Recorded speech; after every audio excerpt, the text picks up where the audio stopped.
This is how you hex a man's dingle hopper so it don't hop no more, if you catch my drift. Alright, so here's what you're gonna do. You're gonna get a rotten vegetable, okay?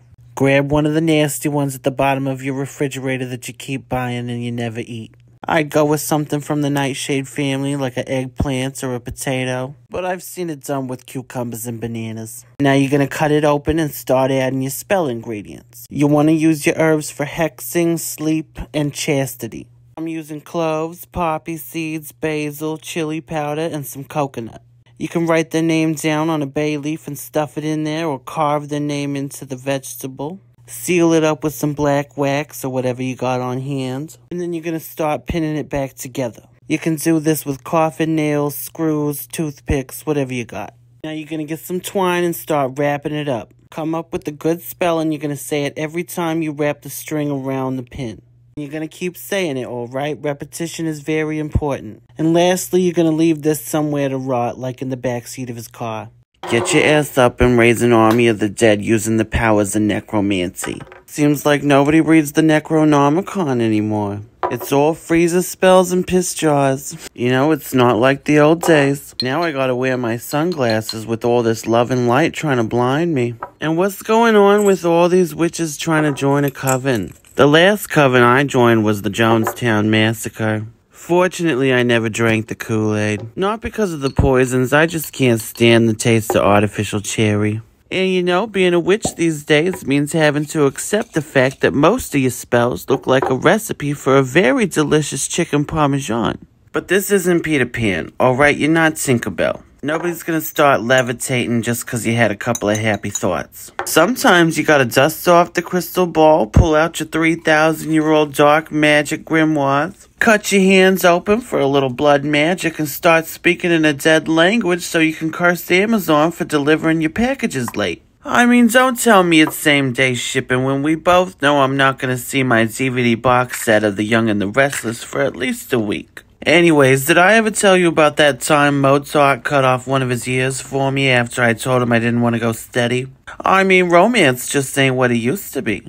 Forget Netflix and chill, I'll take a severed appendage any day of the week.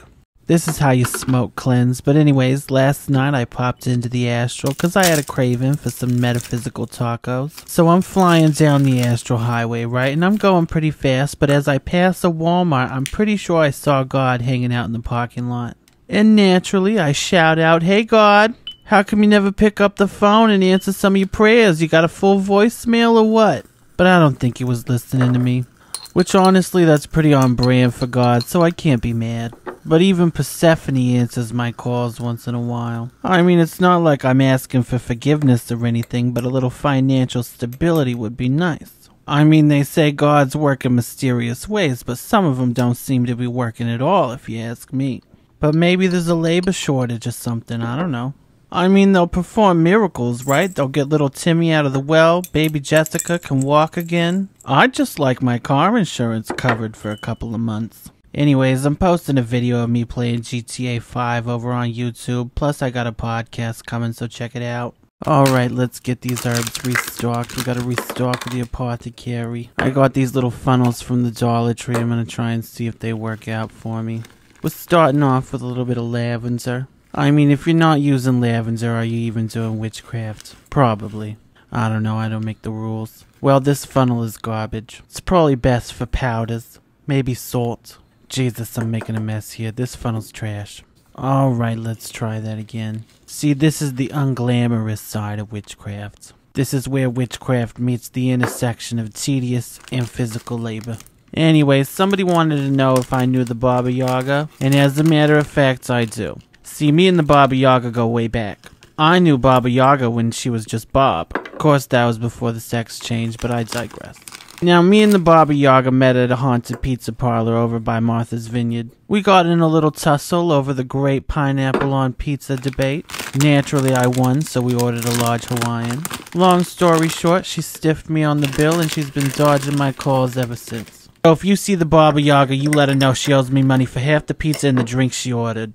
This is how you make a little astral travel tea. Just a little bit of lotus flower and mugwort, nothing fancy. But you know, back in my day, we didn't have all this witch talk drama. We certainly weren't arguing about Dollar Tree candles. See, back in the old country, we'd just put you on trial for betraying your coven. Of course, that was before they invented the threefold law in order to make witches afraid of their own power. Thankfully, I never fell for those tricks. I mean, these days you could light a candle for world peace and there'll be a witch in your comments section saying, "It'll come back to you tenfold." It's like a broken record, honestly. I mean, you can believe what you want to believe, but you're also more than capable of minding your own goddamn business. The other day, a spiritualist with over 1 million followers stitched one of my videos. You could tell she was afraid of that particular spell. She was going off about karma and binding yourself to that person for life or whatever. You could tell she had no idea what she was talking about. I said, "Sweetie, the only thing I'm binding myself to is a charcuterie board and a good movie." Side note, charcuterie boards are a fabulous way to do a self-love spell. Moral of the story is some people have the IQ level of a sack of potatoes. Anyways, I've been drinking a lot of Coke Zero recently. It's pretty good, you know, it slaps. Zero sugar, but it's full of caffeine, which I appreciate. Welcome to Peggy's Witchcraft School for the girlies who can't witchcraft good. Alright, rule number 1. No chewing gum in my class. I just got a Brazilian blowout. I don't want to get caught up in my hair. Rule number 2. Mind your business. Rule number 3. Do unto others as they did unto you. Alright, an eye for a tiger's eye. That's what I always say. Well, I mean, that's the first time I've ever said it, but I'm going to be saying it more often. And lastly, be good to yourself, alright? Don't take life too seriously. Unless, of course, it's tax season. You don't want to get caught up with the feds. Now let's go over a couple of the basics, alright? The threefold law. We don't know her, she don't go here, she can't sit with us. And remember this motto: not your culture, not your practice. Karma, none of your business. White sage bundles, put it down, sweetie. You thinking about practicing voodoo? Well, you better think again. You mess with Oshun, you're gonna get Oshunned from the community, alright? Don't write a spell your butt can't cash. What other people do in their practice ain't none of your business, and don't be afraid to experiment. Learn your clear senses, don't smoke nothing you shouldn't be smoking. And lastly, invest in a good pair of shoes. A witch never knows when she's gonna be on the run from an angry mob. Oh, it's hard being a witch with allergies, cause all these herbs make me break out in hives. And then I think, oh, well, I'm a witch, so I make a magical healing ointment, right? Well, I forget that I'm allergic, so now my hives got hives. And now all my healing spells turn into hexes.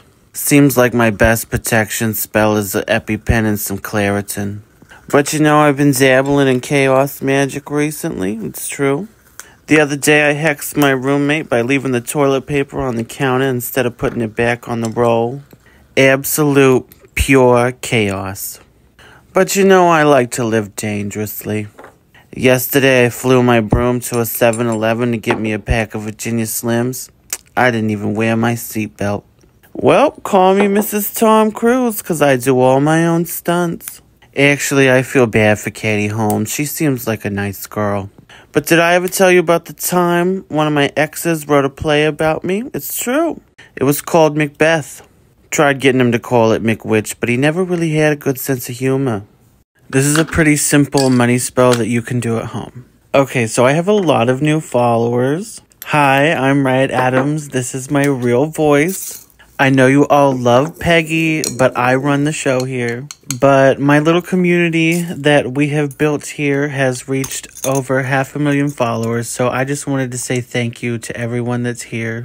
Also, thank you to everyone on IG, because we're at almost 100,000 followers over there as well. I've never really done an introduction, so with all these new followers, I guess it's a good time. So, I'm Riot Addams, I am biracial and bipolar. Ow! She's a borderline comedian with borderline personalities. I am a best-selling author, which is different from being like a New York Times best-selling author. The two are not the same.